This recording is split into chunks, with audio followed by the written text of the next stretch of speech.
Namaste. Let us work out an advanced problem in the final accounts of banking companies. The following is a trial balance of Karthik Bank Limited as on 31st March 2016. So they have given the information. So first thing we should identify to which schedule it goes. Paid up capital 50,000 equity shares. So schedule 1 equity share capital, right? Then reserve fund. So reserves and surplus 2. Loans, cash credits and overdrafts. It comes under advances.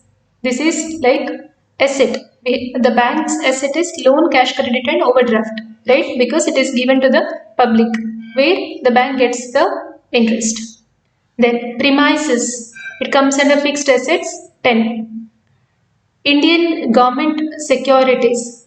It comes under investment because we have invested. You can see debit balance it shows, right? So all these are the assets. Then current deposits. Current deposits comes under deposits schedule 3. Fixed deposits 3. Savings bank deposits 3. See, all these things show credit balance. That means these are the liabilities. Recurring deposits. So deposits 3. Then comes salaries. So salaries comes under operating expenses, schedule 16. General expenses, operating expenses 16. Rent, rates and taxes, operating expenses 16. Directors fees, operating expenses 16. Profit and loss account on 1/4/2015. So last year's profit, it appears in the profit and loss account brought forward. Interest and dividend, schedule 13. Interest earned. Bills purchased and discounted. So it comes under advances, right? Bill, I told you it is like bills receivable. See, bills purchased. The bank is purchasing the bill and it is discounting it, right?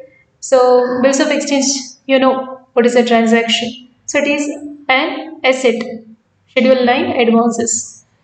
So stock of stationery comes under other assets. So it is not fixed asset. So other asset, current asset comes. So 11th schedule we have to write other assets. Commission and exchange. Commission and exchange other income. See, here you can make out commission shows the credit balance. That means what? It is income. Schedule 14 other income. Then interim dividend paid. It comes under appropriations in the profit and loss account. So they have given the shades. So shades means what? It is investment, right? It is not share capital. It is shades and they have given the debit balance. That means asset, right? So it is investment 8. Cash in hand and balance with RBI. So it comes under cash and balance with RBI. So schedule 6. Money at call and short notice. It comes under balances with banks and money at call and short notice. Schedule 7. Balance with other banks. Yeah, same thing. Balances with banks and money at call and short notice. Schedule 7. Then there are adjustments. Provision for bad and doubtful debts required is 3,000. Interest accrued on investments. That is, interest earned but not received 8,000. Unexpired discount 2,000. Interim dividend declared was 4% actual. Endorsement on behalf of customers 1,15,000. 10,000 were added to the premises during the year. Depreciation on opening balance at 5% is required. So depreciation at 5%. Then market value of government securities 4,20,000. Make provision for statutory reserve at 20%. So these are the adjustments that we have to incorporate. So first we'll learn about these adjustments. See here the first thing they have given unexpired discount. Unexpired discount is another name for rebate on bills discounted. So you know how to treat rebate, right? In the schedule 13 interest and discount, what do? We are deducting it because rebate is the one that the bank has to pay to its customers. So from total interest received, we have to deduct the rebate. And I told you, adjustments always appear twice, 2 times. So one adjustment is this, Schedule 13, you have to deduct. Another one, other liabilities and provisions, Schedule 5, you have to show in the balance sheet, Schedule 5.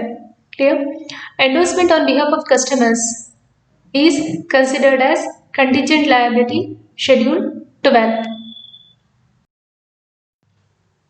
Here, one more thing you have to observe, contingent liability doesn't appear inside the balance sheet, in the sense inside the calculation. For example, it does not appear on the liability side as well as asset side. So after making all the total, then we are just writing it. For the written purpose, it is there. Clear? So we have to just write it. So don't think where two times we have to make the entry. So contingent liabilities we are simply writing in the balance sheet. Then provision for doubtful debts.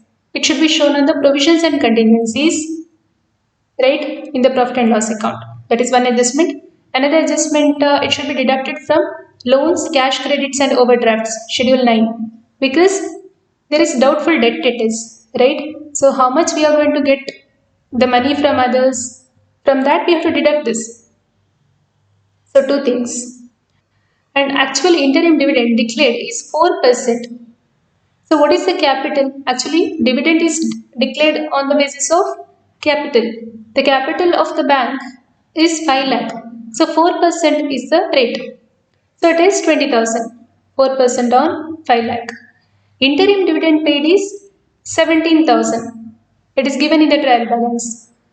Clear? So there is the difference of 3,000 which is unpaid dividend. Can you understand? Yes. So total dividend, what it has to declare is 4%. So it should be 20,000. But in the problem, in the trial balance, it is given interim dividend paid 17,000. So there is outstanding 3,000 is there. So this 20,000 should be shown under appropriations. Right? That means 20,000. Yeah. So actually, what is the entry? Whether it should be 20,000 or 17,000. Actually, it should be 20,000, right? So 20,000 should appear in two places. Okay. So here what we do is 20,000, 120,000 we are writing under appropriation because we decided from the profit we are going to give 20,000 to shareholders. So 20,000 we are writing. And 17,000 interim dividend is paid. Another side, okay, two entries. One is this, and second entry 20,000. How to write? 17,000 is paid. Remaining 3,000 we have to write under other liabilities and provisions. Schedule 5. We are yet to pay. So that means it will be clear. So 120,000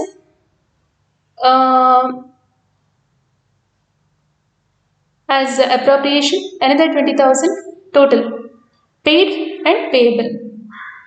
So we have to write 3,000 under Schedule 5. Then market value of government securities is stated as 4,20,000. So what is the value of, say, like government securities? Here they have given government securities 4 lakh. So the market value of course changes. So what we are supposed to do? So market value is 4,20,000 and the cost price is 4 lakh. But we should take into consideration the cost price, not market value. Okay, so we are taking only 4 lakh. But the profit or loss on revaluation can be taken into account in the case the bank decides to show it at market value. So if they are saying that they are showing their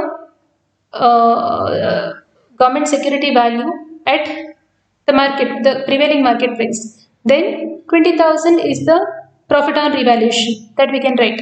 Okay, but in this case, we need not write because they haven't mentioned anything. They just told. That's simply an information. Okay, you know, on the schedules, okay, 1 to 12 in the balance sheet, 13, 14, 15, 16 in the profit and loss account, and there is appropriation. Let's work out one by one. Schedule, share capital. So 5 lakh. This reserves. I told you this you can do it at the end. So one is reserve fund 2,50,000. It is given. Statutory reserve means what? It is transfer, appropriation. And profit and loss account also, the appropriation amount we have to write. So we'll come to this later. Current deposits, schedule 3, FD, SB, RD. So total is this 2,95,000. Schedule 4 is not there. 5 unexpired discount and unclaimed dividend. Schedule 5. This is rebate, right? Unclaimed dividend, dividend outstanding. Cash in hand and with RBI. Then money at call and short notice. Balances with the bank. Schedule 7, 80,000. Government securities, see 4 lakh. Shares 50,000. So 4 lakh 50,000. But here in the bracket they have just showed, okay, market value. We need not do any calculation on that. Then loans, cash credit and overdraft and bills purchased and discounted. Schedule 9. We have to add 3,28,000. Premises 50,000. Discount is there. On the opening balance they said 40,000. So 48,000. Then stock of stationery, accrued interest, that is other asset, 16,000. Endorsement on behalf of customers, contingent. So 1,15,000 is contingent liability. We can prepare profit and loss account schedules. 13. Interest and discount. Add accrued interest less unexpired discount. So unexpired discount means it is rebate, correct? So 1,26,000. Commission 8,000. Then salaries, general expenses, rent, director's fees, depreciation. Schedule 15, nothing they have given. Actually, it is not possible in the real case. Okay, interest expended, they haven't given any information, so we are not writing anything. 16. Operating expenses, total 62,000. Then provisions and contingencies, that is 3,000. Clear? Now we can prepare profit and loss account. So interest earned, schedule 13, 1,26,000. Other income 8,014. So total 1,34,000.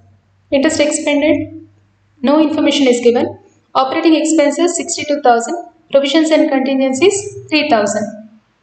So total 65,000. Right. Now profit or loss, net profit for the year 1,34,000 minus 65,000, it is 69,000. So profit or loss brought forward, it is given in the trial balance, last year profit 16,000. So total is 85,000. Clear? Now see appropriation. Transfer to statutory reserve 20%. 20% of what? This one 69,000. So 17,000. Transfer to other reserve, nothing is given. Proposed dividend is there 20,000. Okay, then balance carried to balance sheet, this is 48,000. How did you get 48,000? Total profit we had 85 minus 17,000 minus 20,000, so 48,000 should be transferred to balance sheet. Look at this, 48,000, this one profit transferred to balance sheet and transferred to statutory reserve 17,000. So 48,000 and 17,000. In the schedule 2 it comes 48,000 profit and loss account balance, statutory reserve 17,000. So this we are writing. Clear? Okay, profit and loss account got over. Last one, we can prepare the balance sheet. Okay, in the balance sheet, as schedules we have to write directly.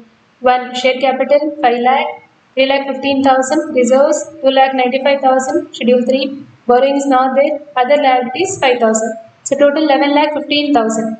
Assets, cash and balances with RBI 1 lakh 93,000, balances with banks and money at call and short notice 80,000, investment 45,000, advances 3 lakh 28,000, then fixed assets 48,000, other assets 16,000. So total 11 lakh 15,000. So the balance sheet gets tallied. Finally, we have to write just as a matter of fact. We're just mentioning schedule 12 contingent liabilities 1 lakh 15,000. Bills for collection they haven't given. Clear? Thank you.